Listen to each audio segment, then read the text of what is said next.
Okay, Spearhead, so we're back for part 2 of the Altoids Survival Tin video. Next thing we're going to be putting in that tin for you is Gorilla Tape. And this is about 1.5 feet of Gorilla Tape. And somebody asked me, why would you include Gorilla Tape in your kit? And I said, well, for one, it can plug a hole. Let's say you got a hole in your tent, right? And you're being rained on at nighttime. You don't want that. That's part of exposure. So you can just patch up that hole on both sides with some Gorilla Tape, put it over the hole on both sides, and you've got a nice seal. So you've got a laceration right there, and it's too big for a Band-Aid. And you don't have the stomach to do sutures on your own with this handy-dandy needle and thread, and it's not that serious to begin with. Well, just take about 8 inches of Gorilla Tape, and you start here, and you wrap it around your hand, and you finish where you started, and you got kind of it'll close that wound for you with the Gorilla Tape. It's not pretty, it's not the best thing in the world, but it works. And somebody said, well, why not replace the Gorilla Tape with super glue, and it would do the same thing for sutures. And it's true, it would. Super glue can be used to close a laceration, but I'm not sure how big a laceration it would be or how deep. And so to me, Gorilla Tape seemed like it would take a deep laceration where I wouldn't want to stick super glue in a deep laceration. Okay, I mean, a small one, fine. Cuts and scratches, okay, sure, whatever. Super glue it. But a deep laceration, if I wasn't going to do the sutures, I probably would want to just close it wrap it in Gorilla Tape. Also, this stuff is flammable. Okay, so you can burn it if you had to get attention. It'll burn black because it's oil based. So it's good for signaling. I mean, you can probably think of a lot of different uses for Gorilla Tape, so we put that in there. It's wrapped around a tube, and in the tube, as you can see, is your fishing line. And the fishing line, you just kind of grab it and pull it out. But it's about 11 to 12 feet of fishing line that we've got in there for you. And, it's kind of it's nothing fancy. It's just 12 feet of fishing line. I mean, so it's not that complicated. I mean, you just take the fishing line and we just shove it in like that. And it just makes another use of a space in the kit without wasting that space in that tube. And so now you've got in there, you've got fishing line. So you've got your weights in there, you've got your fishing line. I mean, you've got your fish hooks, your fishing line in there. And the next thing that leads us to is the weights.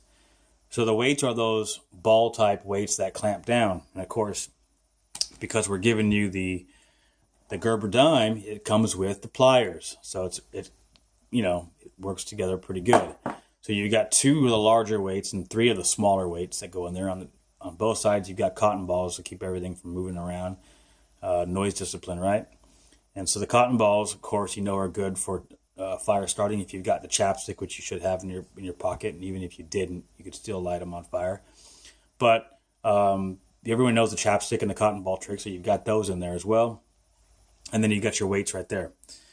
So we'll put that on the side for just a second, but we'll talk about the Gerber dime. So the Gerber dime goes in, and we'll discuss why right now. So here's the Gerber dime that I've been using to actually make these straw tubes.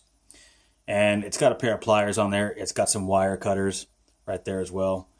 It's got a knife. Which side is it on? Right over here. So close that up. And the knife is right there. It's got a fairly ergonomic blade on the knife. It's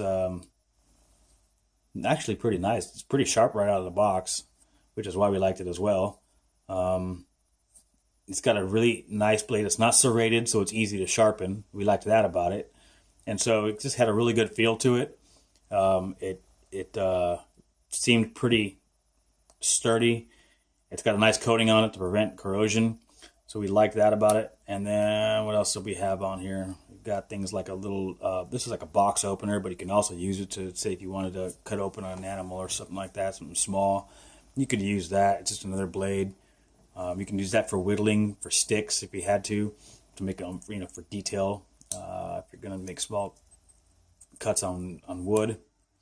It's got scissors on here. It's got your, I think the scissors are right here actually. It's got scissors, okay. So if you wanted to use the scissors while you use the thread to cut your thread, go for it. Most people are just going to bite it and tear it, but whatever. But it's, hey, it's just something that you have that you didn't have before, right? So that goes in. The next thing is the lighter. We just got your basic mini Bic. It's about the size of a thumb.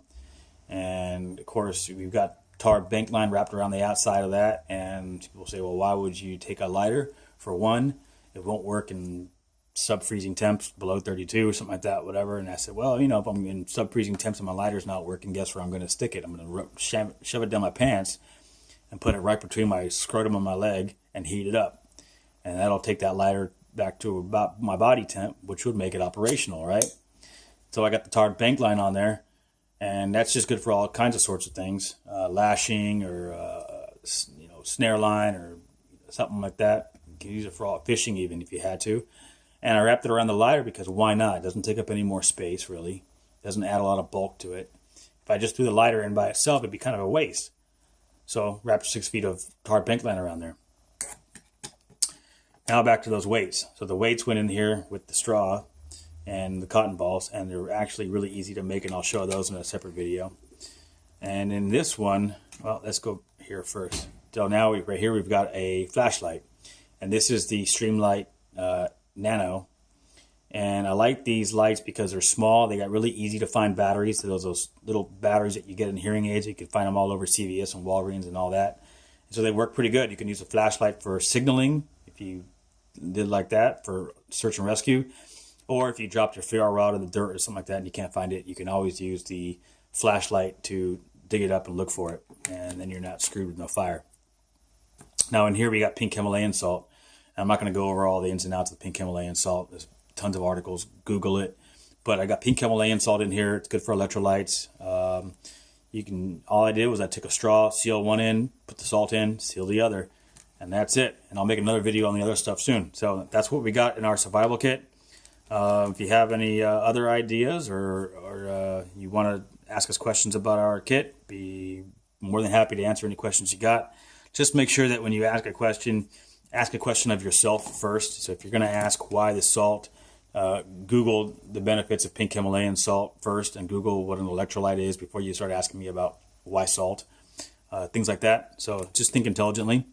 And that's it. So we got everything there. It's pretty simple. It's compact. It folds up nice. As you can see, it's a little bit, see like that? And so what we're going to do is we're going to take tarred bank line next, and we're going to wrap that around the outside and make a nice covering for it, and we'll ship it off. And that is our Altoids Survival Tin. Look for it on our website, on our Facebook page, and on our Instagram. Hope you enjoyed it. Survival out.